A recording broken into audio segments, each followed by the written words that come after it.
Hi guys, welcome back to another video. So we have the conclusion for the Arteza acrylic paint set. Now these are all, for a quick reminder, these are all the ones that are craft acrylic paints that came in this box. Just these ones. Da, da, da. And in front of you, you can see the three outcomes that we got. So the first one, this one is here, is the flip cup. Struggled a little bit with this one, mostly because of I didn't put a white ring around it, and I think that might have just stopped the colours from mudding so much. It is a textured board, however, when it comes to using acrylic paints, I feel like they should be able to tackle that quite easily. So moved on to the next one, which is a true ring pour. This one muddied up so much. I found that actually using a lot of black or any type of amount of black overtook the canvas, and it just didn't work. Only within the set, so I decided to give it another shot and went into a Jackson Pollock pour, which worked so much better without the use of black. However, there was a little bit of problems when it came to balancing the colours, even though I did get a dark colour, which is this metallic. I do feel like I still have a few more pours in me to be able to get a proper conclusion. However, I am still going to do a conclusion today on the painting set, because I feel like the acrylic pours that I've done just need a bit more experimentation, which I will be doing over the next few days. However, as a set, I want to do a conclusion for this because I feel like it needs it. And to be honest, it is a very good set. So out of 10, I'm going to give this set an 8 out of 10. Compared to all the other sets that I have done, the ratios were much easier to work out. I don't know if that's because I have a completely different pouring medium. However, I have been using it for a while now, so it should have kicked in what sort of materials or ratios that I need for it should have been right and correct for this pour. I have noticed these are a lot thicker than my usual ones. So let's take this metallic gold. You can see literally on the sleeve of the pot how thick that is. It's not dripping down. It's very good quality, high pigmented. However, when it comes to acrylic pouring, it's a bit iffy, that I've found out of all the sets I've ever done. However, saying that, the colours you can get out of it when doing acrylic pouring correctly, take this Jackson Pollock pour for example, can be stunning. Iridescent colours, which in this case is the orange, does stand out. It is so well pigmented. However, some of the other colours do tend to not completely die back, but die back a little bit more than what I was expecting. So this yellow here, I had a yellow in this pot, which was this colour, and it may have mixed in between all the other colours, but I would have thought it would stay true to course. Then again, like I said, it could have mixed in with this neon yellow. But comparing it to the blue did stay the same. It just wasn't very everywhere.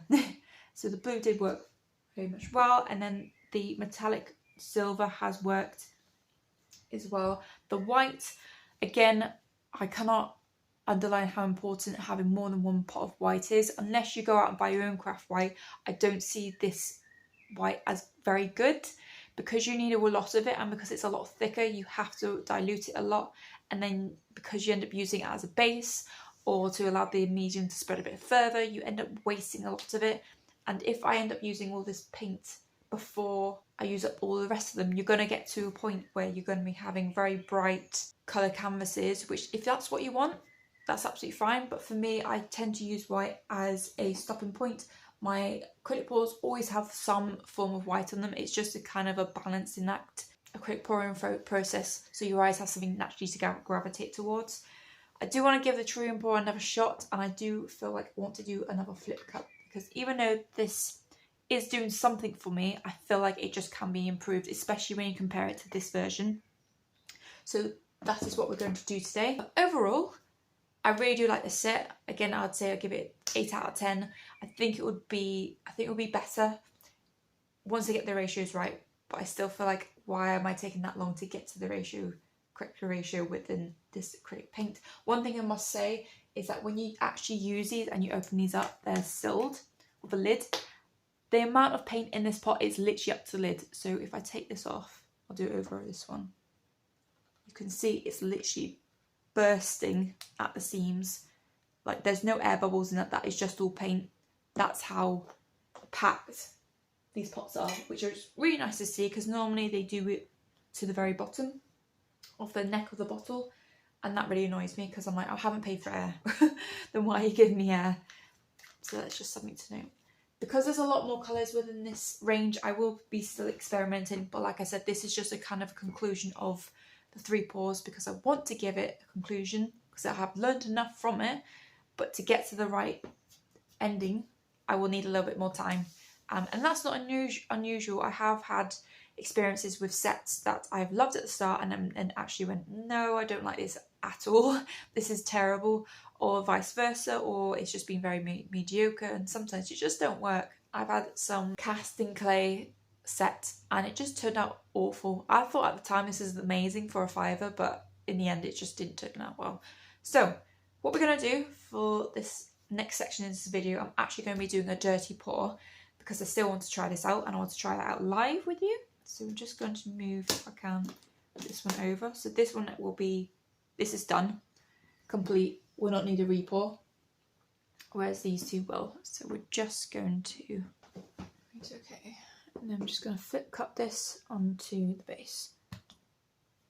I mean, it's not essential, but it's fine. Just adds to the effect.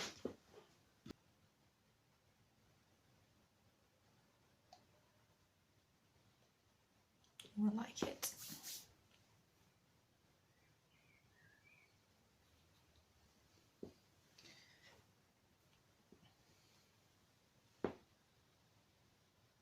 You can see kind of what the remnants I had left over.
So there is a few cells starting to pop up.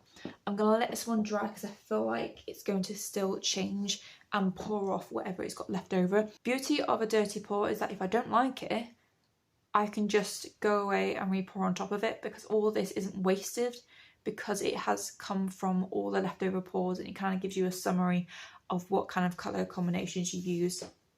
I'm starting to like this, even though there's a little bit of muddying because of the white I've put in to allow it to go over. That will start to pop up. We've got little bits of black popping up over here, so hopefully it will still interact, but it still is a brother of my Jackson Pollock pour, which is really quite cool. Again, we're just going to leave this one here, and I want to say thank you guys so much for watching. I hope you enjoyed this video. Comment down below what you thought in the comment section. In my description box there are links to all my social medias and also my eBay selling account, which is where you'll find all my artworks that I feature on my channel, plus a couple of extras. There's also a PayPal donation page if you'd like to make a donation, it'd be greatly appreciated. Can't do any of that, I completely understand, don't worry about it. Please just like and subscribe to my channel because it does help me out in the same way, but it does involve you spending your money. Until then, I shall see you guys later.